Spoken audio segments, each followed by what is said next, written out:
Aliye na hekima huichenga nyumba yake, halafu bali aliye mpumbavu huipomoa kwa mikono yake mwenyewe. Aliye mpumbavu huipomoa kwa mikono yake mwenyewe. Mpumbavu huipomoa kwa mikono yake mwenyewe.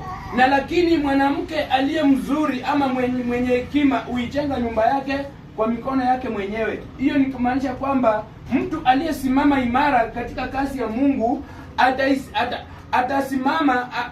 atasimama akiichenga ama akisimamisha kazi ya Mungu katika hekima.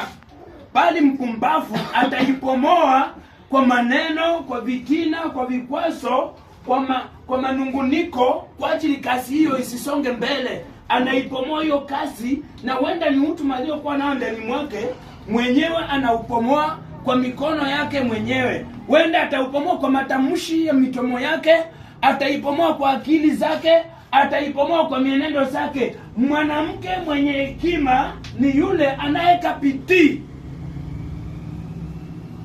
kwa kazi anaifanya nyumbani, kwa kazi anaifanya kazini, kwa kazi anaifanya pale kanisani. Ataweka bidii kulinda nyumba yake kwa kazi anayofanya popote anapokaa. Ikiwa wewe ni muombezi, ukienda mahali unaomba na vitu vinatendeka, basi linda huyo uombezi. Bwana Yesu asifiwe. Amen. Basi mwanamke mwenye hekima ndio yule anayelinda kazi iliyo ndani mwake. Mwanamke ni yule, sisi sote tuko wake mbele ya Kristo. Sisi sote si mabwana mbele ya Kristo. Sisi tuko chini ya Kristo. Kumaanisha sisi ni wake chini ya Kristo. Tutii na tutende tufanye kazi ya Mungu kulingana na mapenzi yake aliyotupea, ama jinsi alivyotuongoza sisi, basi tuenende hilo kazi hivyo hivyo. Nenda mstari wa 11. Nyumba ya mtu mbaya itabomolewa, bali hema ya mwenye haki itafanikiwa. Haleluya. Haleluya. Nyumba ya mtu mbaya itabomolewa, kumaanisha kwamba kama wewe si mtu mwenye hekima, basi utabomolewa. Utabomolewa. Atakaye kubomoa ni Mungu mwenyewe. Kumaanisha kwamba aliijenga nyumba kwako ili uilinde hiyo nyumba ikae na amani, lakini hiyo nyumba ukaiharibu, ukaichafua. Kuna wakati anakuja kuipomoa hiyo nyumba. Lakini mwenye hekima na mwenye maarifa, nyumba yake italindwa.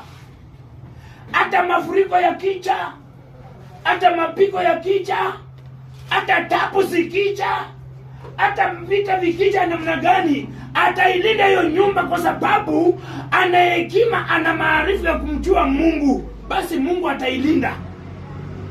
Bwana Yesu asifiwe. Mpumbavu ndio yule anayetafuta mali. Kuna watu wamekaa na amani, anatafuta kukonganisha na kutenganisha na kuleta mapigano, kuleta yaani kuleta kuharibu vitu vilivyo mahali pale. Kwa hivyo ndio yule mtu mpumbavu, mharibifu.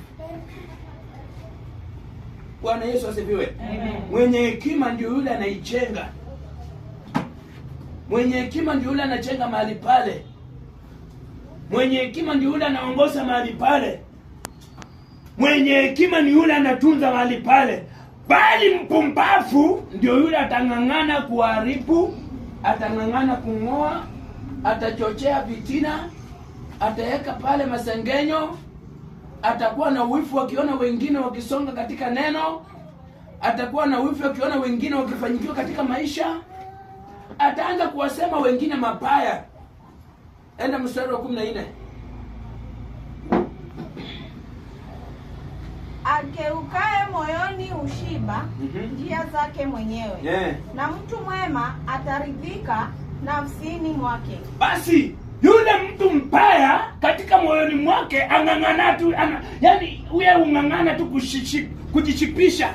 Yani uona vitu vyote vingine ni vizuri kwake, lakini yule mwenye hekima, yule mpole, njia yake itatengenezwa.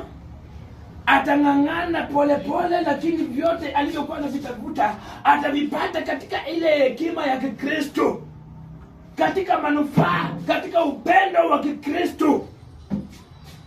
Bwana Yesu asifiwe. Amen. Haleluya. Haleluya. Kwa hivyo mwenye hekima ni yule atatunza moyo wake. Nyumba yako ile Kristo anasema ataichenga ama ataibomoa ni nyumba hii. Unaweza kuwa na nyumba unasema ni hii nyumba iko ndani? Unaweza kuwa unasema ni ile chengo kubwa uko nalo kule nyumbani? Hapana. Unaweza kuwa unasema ni ile nyumba zenye unaona magorofa? Hapana. Hii ndio nyumba Kristo anasema kwamba ataichenga nyumba yake. Na Kristo wakati atakapokuja kuichukua hiyo nyumba, hata ingia katika ile nyumba zile tunaishi hizi, ataingia kwa nyumba hii. Wakati ataingia kwa hii nyumba, atachokora kila kitu kilicho ndani, akitafuta kuona ile nyumba matunda yaliyoweka ndani. Bwana Yesu asifiwe. Amen. Kristo akiingia ndani ya mtu, anatoa yale yaliyokuwa ya ukoo, anasimamisha yale ya msingi ya Kikristo. Kwa hivyo mwenye hekima ataichenga, na mpumbavu ndio yule ataibomoa. Enda kitabu cha Tito